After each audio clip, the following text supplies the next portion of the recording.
Okay, we have the first set of quarterfinal matchups prepared. We've got big matchups, some players playing big tennis, ready to put themselves in there as the favorites for the US Open title. Now that, arguably the two biggest favorites are out on the men's side, Djokovic and Alcaraz. Is Zverev the player that I see as most likely to come from the bottom to win the whole thing? We're going to talk about it. To me, he looked absolutely scary against Nakashima. So we're going to get into his level. We're going to look at Dimitrov, Tiafoe, Fritz, the other guys who got through on the bottom half today. Take a look at all the results and talk about it, because that's what we do here on The Slice. This is The Slice, presented by Betway. Thanks for being here. Let's get into it.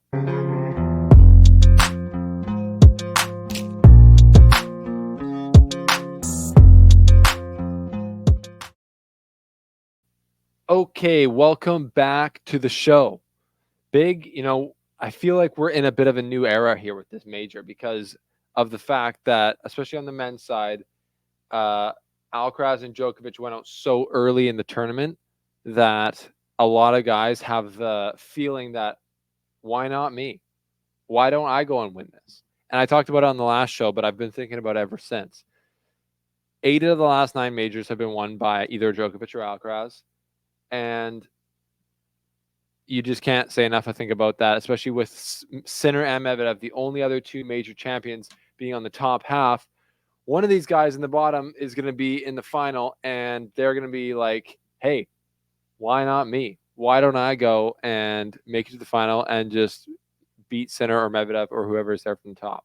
Because I think everyone on tour thinks that those guys are more beatable maybe than Djokovic or Alcaraz, especially at that stage of the tournament in the finals. So yeah, that is super interesting. So we're going to talk about that. But before we do that, thanks for being here. Welcome to The Slice. If you're new here, smash the subscribe button. It means a lot. It helps us get to 20,000 subscribers. And thanks to Betway for supporting the show. This is best bets of the day. Looking at the top half of the draw, the men's draw for tomorrow, who do I see value in? I see Tommy. They got Tommy Paul right now versus Jannik Sinner. They got Tommy Paul at plus 500 to win the match. So to me, that's a little bit crazy. He's not that much worse than Jannik Sinner. I wouldn't say Jannik Sinner is clearly the favorite, but he didn't. He's it's Tommy Paul, and on these courts with the home crowd behind him, I think he's got a chance. He's got a lot better chance than plus 500, I think. So there's some value there. So that's my best bet of the day, presented by our friends at Betway. Okay, let's go into it. I just watched Francis Tiafoe take out Alexei Popyrin, and I called Popyrin winning that in 3 or 4. So that aged like milk and was not true. But, Francis Tiafoe is really playing that type of tennis that has got him to the quarterfinals at the U.S. Open the last 3 years, which I didn't really know. It's kind of crazy. I think the last year's U.S. Open was probably his only really good result since before then until now. Obviously, other than this whole American hardcourt swing has been good. He made the finals in Cincinnati, but yeah, he's playing a great brand of tennis. Seems to be a lot more locked in, and as he said after the match, enjoying himself, which is key. So yeah, that is good for him. Another good American story: Taylor Fritz through. He beats, or he comes through. I don't know why I'm forgetting who he beat right now, but he's through.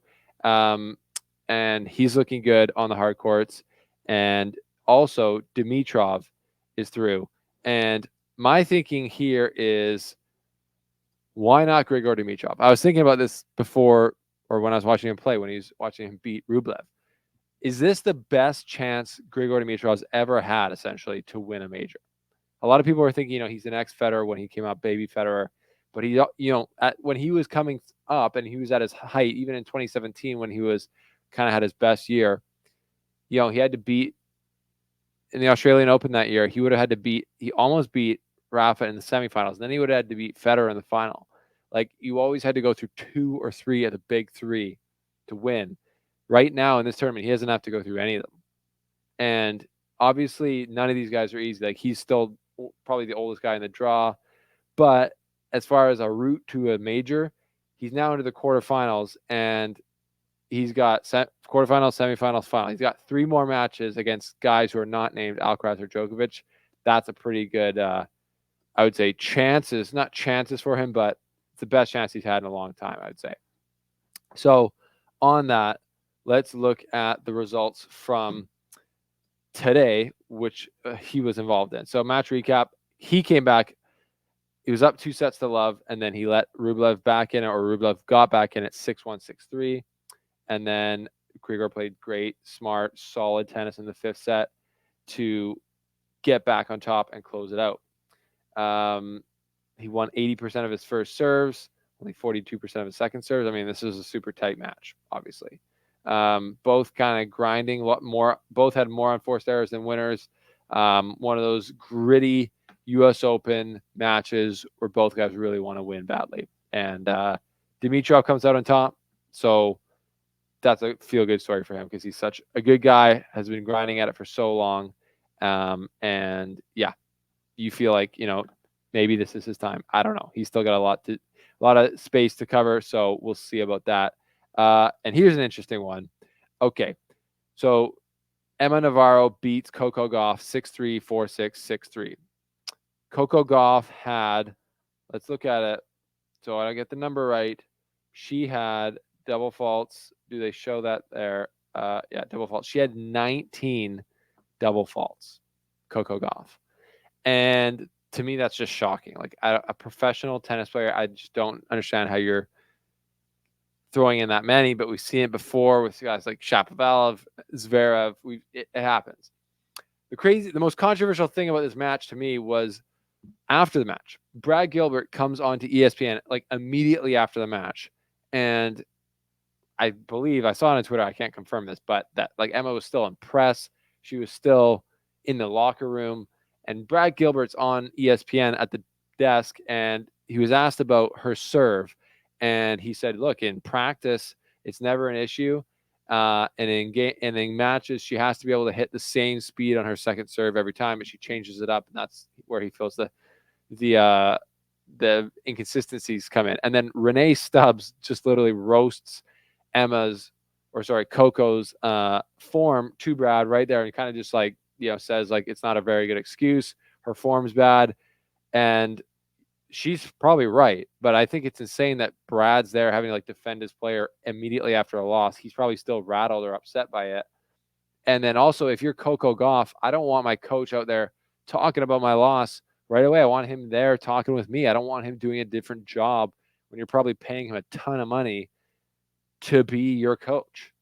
You guys just failed. You guys just lost at the U.S. Open, and now he's out there collecting that check from ESPN. I think that's weird, and I think it's not a conflict of interest, but it's just a strange scenario. Like I believe what I've been hearing on Twitter, because I tweeted that out, is that Darren Cahill essentially won't comment on any of the men's tennis because he's coaching Jannik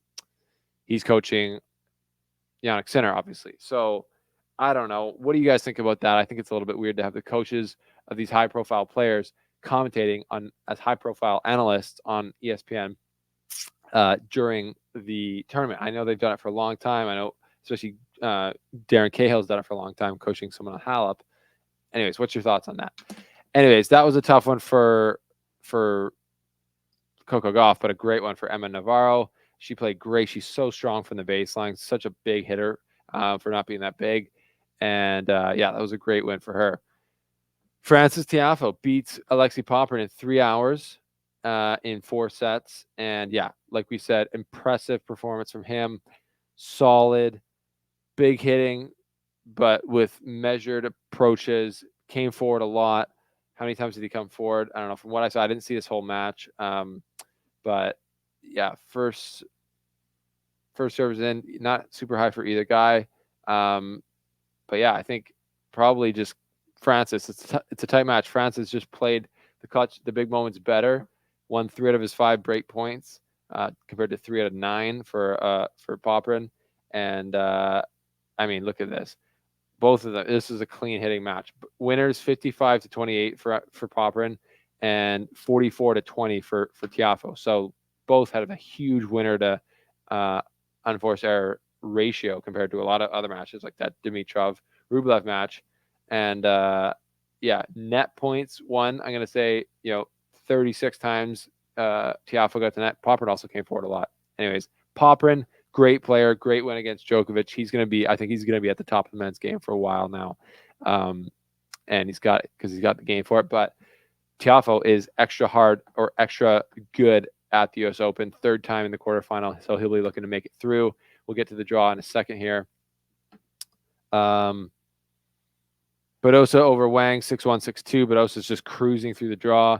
Taylor Fritz beat Casper Ruud, yes, in 4 sets, only 2 hours and 43 minutes.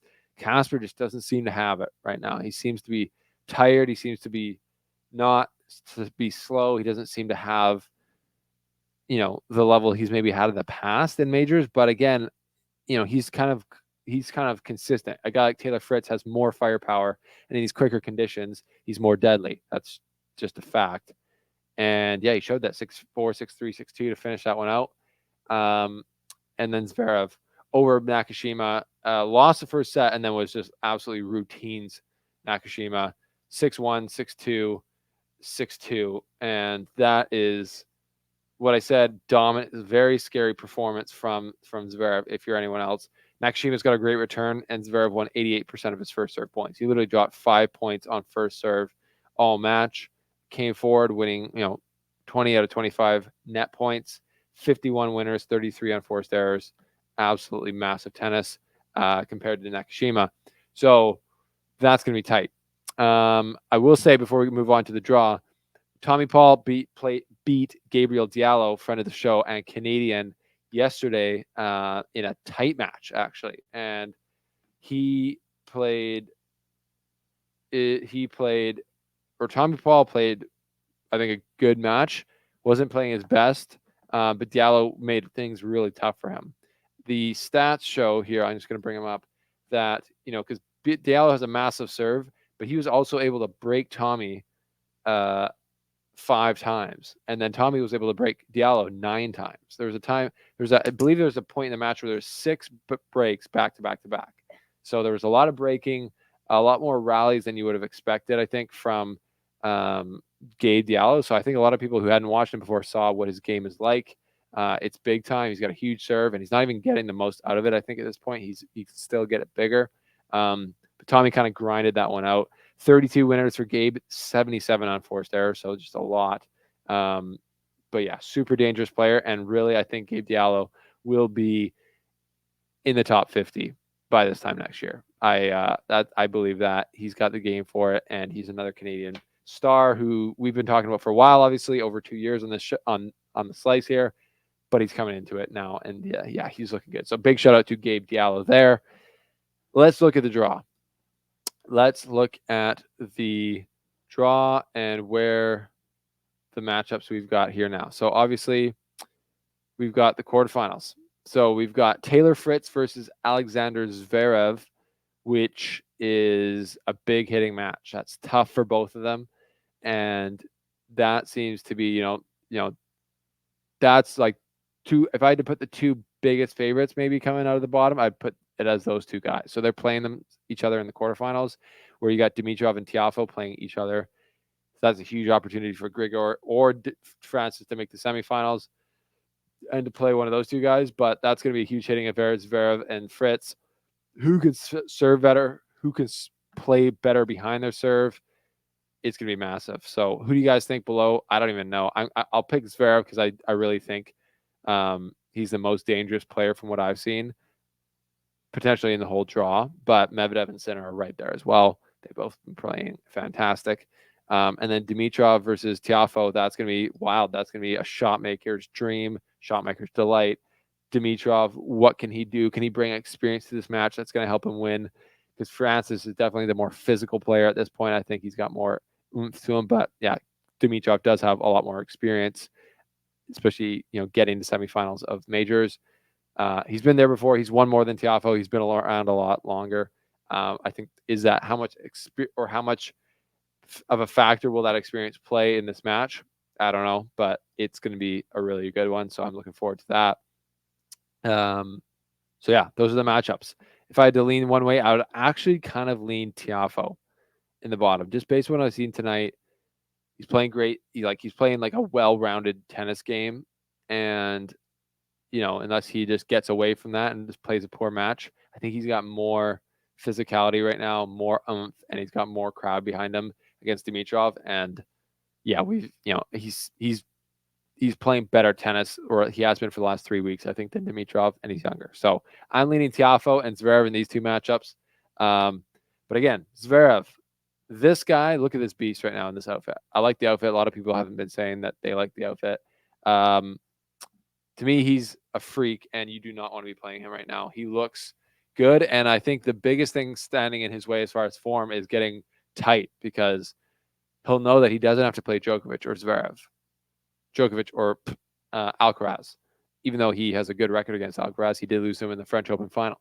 So he's got to be thinking, oh, man, I should have already had a major. This is my time. Will Zverev be able to play his best tennis and serve bot it? Because these are serve body conditions, and the balls will fly, courts are quick, and Zverev can just play really downhill big tennis and play himself. I see no reason why he can't beat anyone left in this draw and win his first major.